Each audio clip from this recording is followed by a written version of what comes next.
आज शुरू करब class 12 halo alkane halo arenes part 2।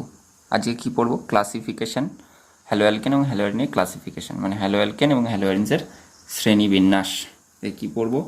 Classification, classification বা শ্রেণীবিন্যাস, শ্রেণীবিন্যাস। ফার্স্ট আমরা শ্রেণীবিন্যাস করব হ্যালোজেন এর সংখ্যার উপরে। হ্যালোজেন সংখ্যার উপরে হ্যালো অ্যালকেন এবং হ্যালোজেন্সকে কতগুলো ভাগে ভাগ করা হয়। তাহলে কার উপরে নির্ভর করে? হ্যালোজেন সংখ্যার উপর, মানে on the basis of number of halogen atoms. Halogen অ্যাটমসের উপরে নির্ভর করে হ্যালোজেনকে আমরা ডিভাইডেড করব। সাপোজ আমি তিনটে এক্সাম্পল আগে লিখি। সাপোজ CH3 CH2X, আর একটা লিখলাম CH2X CH2X, আর একটা লিখছি CH2X CHX CH2X। বলতে চাইছি যে একটা কম্পাউন্ডে যদি একটা মাত্র হ্যালোজেন গ্রুপ থাকে তখন তাকে আমরা বলবো মোনোহ্যালাইড। হ্যালোজেন সংখ্যার উপর নির্ভর করে বলছি, যদি একটা হ্যালোজেন গ্রুপ থাকে তখন তাকে মোনোহ্যালাইড বলবো। কি বলবো? মোনো, এটা কি অ্যালকিন বলেছে, তাই মোনো হ্যালো অ্যালকিনস, অ্যালকিন। এটা কি দুটো হ্যালোজেন গ্রুপ আছে, তাই তাকে আমরা ডাই হ্যালো অ্যালকিন বলবো। তো দুটো গ্রুপ থাকলে, দুটো হ্যালোজেন গ্রুপ থাকলে তাকে ডাই হ্যালাইড বলি, তাই কি বলবো? Die hello alkane. যদি তিনটে হ্যালোজেন গ্রুপ থাকে তখন তাকে আমরা কি বলবো? Tri hello alkane, try hello alkane. এই গেল। তো একটা থাকলে মোনো হ্যালো অ্যালকেন, দুটো থাকলে ডাই হ্যালো অ্যালকেন, তিনটে থাকলে ট্রাই হ্যালো অ্যালকেন। এর অধিক থাকলে, মানে একটা কম্পাউন্ডে তিনের অধিক যদি থাকে তখন তাকে পলিহ্যালাইড বলি, পলিহ্যালো অ্যালকেন। এবার বলছি এই দুটো গ্রুপের উপর ডিপেন্ড করে যেটা বলছি, ডাইহ্যালাইড। এখন ডাইহ্যালাইডের কন্ডিশনে কি আছে? দুটো হ্যালোজেন গ্রুপ দুটো আলাদা আলাদা কার্বনের সঙ্গে অ্যাটাচ করা আছে। আবার এরকমও তো হতে পারে CH3 CHCl2, মানে কি দুটো হ্যালোজেন গ্রুপ আছে কিন্তু একই কার্বনের সঙ্গে অ্যাটাচ করা আছে। তাই ডাইহ্যালাইডকে আবার দুটো ভাগে ভাগ করতে পারি। কি কি? যেখানে একই কার্বনের সঙ্গে দুটো হ্যালোজেন গ্রুপ থাকবে তখন তাকে আমরা জেম হ্যালাইড বলবো। কি হ্যালাইড বলবো? জেম হ্যালাইড। আর যদি দুটো হ্যালোজেন গ্রুপ যদি পাশাপাশি দুটো আলাদা আলাদা কার্বনের সঙ্গে যুক্ত থাকে তখন তাকে আমরা কি বলি? Die halide. তাই ডাই হ্যালাইড খুব ইম্পর্টেন্ট। জেম হ্যালাইড আর ভিস হ্যালাইড। জেম হ্যালাইড বলতে কি? একই কার্বনের সঙ্গে দুটো হ্যালোজেন গ্রুপ অ্যাটাচ থাকবে। ভিস হ্যালাইড বলতে কি? ভিস হ্যালাইড। ভিস, এটা কি লিখেছি? ভিস হ্যালাইড। যদি দুটো গ্রুপের সঙ্গে থাকে তখন তাকে আমরা ভিস হ্যালাইড, ভিস হ্যালাইড বলবো। যে দুটো আলাদা আলাদা পাশাপাশি দুটো আলাদা আলাদা কার্বনের সঙ্গে যদি দুটো হ্যালোজেন গ্রুপ অ্যাটাচ থাকে তখন তাকে ভিস হ্যালাইড বলবো। দুটো একই কার্বনের সঙ্গে যদি দুটো হ্যালোজেন গ্রুপ থাকে তখন তাকে আমরা জেম হ্যালাইড বলবো। একইভাবে আমরা হ্যালো অ্যারিনস মানে অ্যারোমেটিক কম্পাউন্ডের ক্ষেত্রে করতে পারি। এটাই কি আছে? একটা অ্যারিনস মানে অ্যারোমেটিক গ্রুপের সঙ্গে একটাই হ্যালোজেন গ্রুপ আছে, তো এটাকে কী বলবো? Mono halo arenes. কী বলবো? Mono halo অ্যারিনস।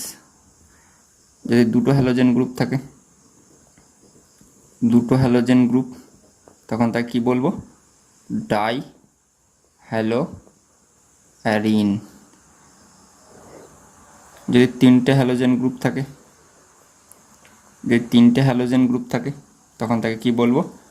Try halo arenes, halo arene.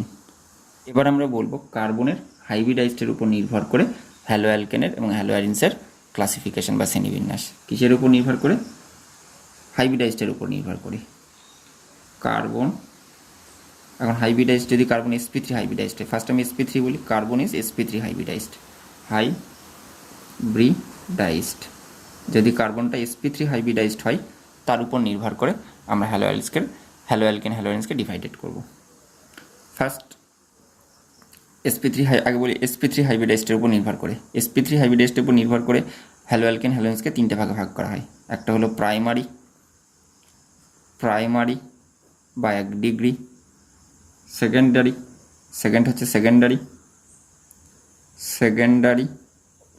বা 2 ডিগ্রি, আর একটা হলো টারশিয়ারি বা 3 ডিগ্রি। sp3 হাইব্রিডাইজের উপর নির্ভর করে হ্যালো অ্যালকেন হ্যালোজেন্সকে তিনটে ভাগে, প্রাইমারি, সেকেন্ডারি, টারশিয়ারি। তাহলে একটা আগে এক্সাম্পল লিখি। আগে বলি 1 ডিগ্রি কার্ব কীভাবে বের করতে হয়। দেখো, একটা কার্বনের সঙ্গে একটা হ্যালোজেন গ্রুপ থাকবে। 1 ডিগ্রি বা প্রাইমারি বলতে কী বোঝায়? হ্যালোজেন গ্রুপটা যে কার্বনের সঙ্গে যুক্ত থাকবে সেই কার্বনটা যদি একটা কার্বনের সঙ্গে যুক্ত থাকে তখন তাকে আমরা কি বলবো? প্রাইমারি বলবো। তাহলে সাপোজ এই এক্সাম্পলটাই নিলাম। দেখো কি করে বুঝলাম এই কার্বনটা কি sp3 হাইব্রিডাইজড। এখন প্রশ্ন হচ্ছে sp3 হাইব্রিডাইজড কী করে বুঝলাম?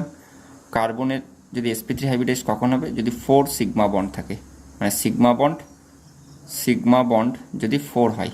তাহলে দেখো এই কার্বনটার একটা বন্ড, দুটো, তিনটে, চারটে আছে, তো সিগমা বন্ড, তো এই কার্বনটা sp3 হাইব্রিডাইজড।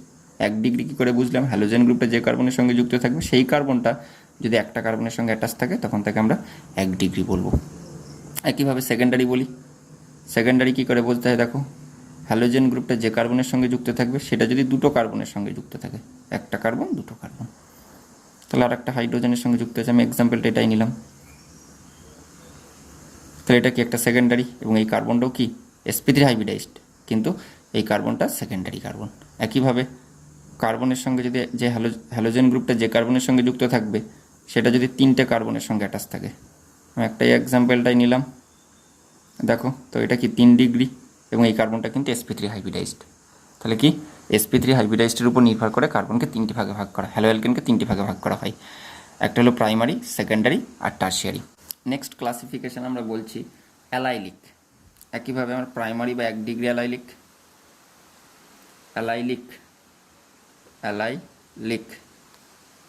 2 ডিগ্রি অ্যালাইলিক, আর একটা লিখছি 3 ডিগ্রি অ্যালাইলিক। আগে ফার্স্ট বলি এই অ্যালাইলিক জিনিসটা কি। অ্যালাইলিক বলতে বোঝানো হয় যে একটা কার্বন, এই কার্বনটা কি হবে? sp3 হাইব্রিডাইজড হবে, বাট ঠিক তার পাশের কার্বনটা কি হাইব্রিডাইজড হবে? sp2 হাইব্রিডাইজড হবে। তো অ্যালাইলিক বলতে কি, যে একটা ডবল বন্ড এর পরে যে কার্বন থাকবে সেই কার্বনটা যদি sp3, ডবল বন্ডের পরের কার্বনটা sp3 হাইব্রিডাইজড হয়ে তাকে কী বলবো? অ্যালাইলিক বলবো। এই অ্যালাইলিক আবার তিনটে ভাগে ভাগ করা হয়। সাপোজ এটা কি ডবল বন্ডের এই পরের কার্বন, মানে কি এটা sp3, 1 ডিগ্রি করব, মানে এখানে হ্যালোজেন গ্রুপটা একটা কার্বনের, হ্যালোজেন গ্রুপটা যে কার্বনের সঙ্গে অ্যাটাচ করা আছে সেই কার্বনটা আবার একটা কার্বন অ্যাটাচ করা আছে, তার মানে কি এটা 1 ডিগ্রি, এবং এটা কার্বনটা কি sp3, কিন্তু পাশের কার্বনটা কি sp2 হাইব্রিডাইজড, তার জন্য এটাকে আমরা 1 ডিগ্রি অ্যালাইলিক বলবো। একইভাবে হ্যালোজেন গ্রুপটা যে কার্বনের সঙ্গে অ্যাটাচ থাকবে সেটা যদি 2 ডিগ্রি হয়, তো এটা কি 2 ডিগ্রি না? হ্যালোজেন গ্রুপটা যে কার্বনের সঙ্গে অ্যাটাচ আছে সেটা আবার কি দুটো কার্বনের সঙ্গে অ্যাটাচ আছে, দেখো একটা, দুটো, সেই জন্য 2 ডিগ্রি বলছি। আর এটা 3 ডিগ্রি লিখছি। হ্যালোজেন গ্রুপটা, এই হ্যালোজেন গ্রুপটা যে কার্বনের সঙ্গে অ্যাটাচ আছে সেই কার্বনটা কটা কার্বনে যুক্ত আছে? দেখো একটা, দুটো, তিনটে কার্বন, একটা কার্বন, দুটো কার্বন, তিনটে কার্বন, সো এটা কি 3 ডিগ্রি অ্যালাইলিক। তো অ্যালাইলিক বলতে কি, যে অ্যালাইলিক বলতে কি সাধারণত ডবল বন্ড এর পরে একটা যে কার্বন থাকবে সেই কার্বনটা sp3 হাইব্রিডাইজ যদি হয়, ডাবল বন্ডের পরে যে কার্বন থাকবে সেই কার্বনটা যদি sp3 হাইব্রিডাইজড হয় তখন থেকে আমরা অ্যালাইলিক বলবো। তাহলে এই গেল অ্যালাইলিকের ক্লাসিফিকেশন। এবার বলছি বেনজাইলিকের উপর। বেনজাইলিক, 1 ডিগ্রি বেনজাইলিক, 2 ডিগ্রি বেনজাইলিক, আর একটা লিখছে 3 ডিগ্রি বেনজাইলিক। আগে বলি বেনজাইলিক বলতে কোন গ্রুপটাকে বোঝানো হয়? যে sp3 ওয়ালা কার্বনটা কি হবে? ডাইরেক্টলি একটা অ্যারোমেটিক রিংয়ের সঙ্গে অ্যাটাচ থাকবে। তাহলে এখানে একটা কার্বন আছে, এই কার্বনটা sp3 হাইব্রিডাইজড, বাট তার পাশের কার্বনটা কি আছে? একটা অ্যারোমেটিক রিংয়ের সঙ্গে যদি যুক্ত থাকে তখন তাকে আমরা বেনজাইলিক বলি। তাহলে বেনজাইলিকের বলতে কোন গ্রুপটাকে বোঝাচ্ছি আমরা? এই গ্রুপটাকে আমরা বেনজাইলিক গ্রুপ বলছি। এই গ্রুপটাকে আমরা কি বলছি? বেনজাইলিক গ্রুপ বলছি। তাহলে 1 ডিগ্রি বেনজাইলিক গ্রুপ, এই যে হ্যালোজেন গ্রুপটা যে কার্বনের সঙ্গে অ্যাটাচ আছে সেই কার্বনটা আবার ডাইরেক্টলি একটা কার্বনের সঙ্গে, এবং সেটা বেনজিন রিং, মানে বেনজাইলিক বলবো। 2 ডিগ্রি বেনজাইলিক বলতে কি, হ্যালোজেন গ্রুপটা যে কার্বনের সঙ্গে দেখা অ্যাটাচ আছে এই কার্বনটা একটা কার্বন দুটো কার্বনের সঙ্গে অ্যাটাচ আছে, তো 2 ডিগ্রি বেঞ্জাইলিক।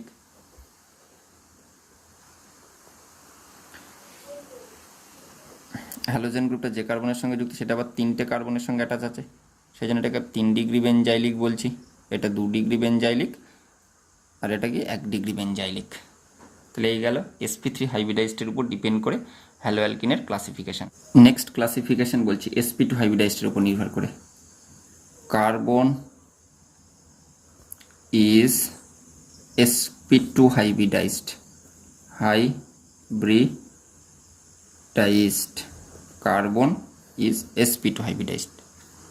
আগে বলি কার্বন কখন sp2 হাইব্রিডাইজড হয়, যখন sigma bond plus lone pair equals to 3 value হবে তখন।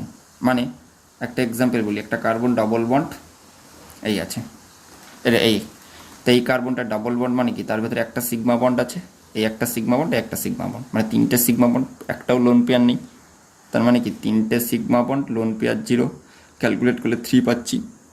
তেমন তখন এই কার্বনটাকে sp2 হাইব্রিডাইজ, মানে ডবল বন্ডওয়ালা কার্বন মানেই sp2 হাইব্রিডাইজ। তো sp2 হাইব্রিডাইজডের উপর নির্ভর করে কার্বনকে দুটো ভাগে ভাগ করে, একটা হলো ভিনাইলিক হ্যালাইড, কি হ্যালাইড বললাম, ভিনাইলিক হ্যালাইড, আর একটা হলো aryl halide, aryl halide. Vinyl halide বলতে কোনটা, যে ডবল বন্ডওয়ালা কার্বনের সঙ্গে ডাইরেক্টলি যদি হ্যালোজেন গ্রুপ যুক্ত অ্যাটাচ থাকে, তার মানে কি CH2 double bond CH bond halogen, halogen গ্রুপটা কি আছে এই কার্বনের সঙ্গে অ্যাটাচ করা আছে, এবং এই কার্বনটা কি hybridised, sp2 hybridised. Aryl halide বলতে কোনটা, যে হ্যালোজেন গ্রুপটা ডাইরেক্টলি যদি বেনজিন রিংয়ের সঙ্গে অ্যাটাচ থাকে তখন তাকে আমরা অ্যারাইল হ্যালাইড বলবো। হ্যালোজেন গ্রুপটা ডাইরেক্টলি বেনজিন রিংয়ের সঙ্গে অ্যাটাচ আছে, তাকে আমরা কি বলছি, অ্যারাইল হ্যালাইড বলছি। এই গেল কমপ্লিট ক্লাসিফিকেশন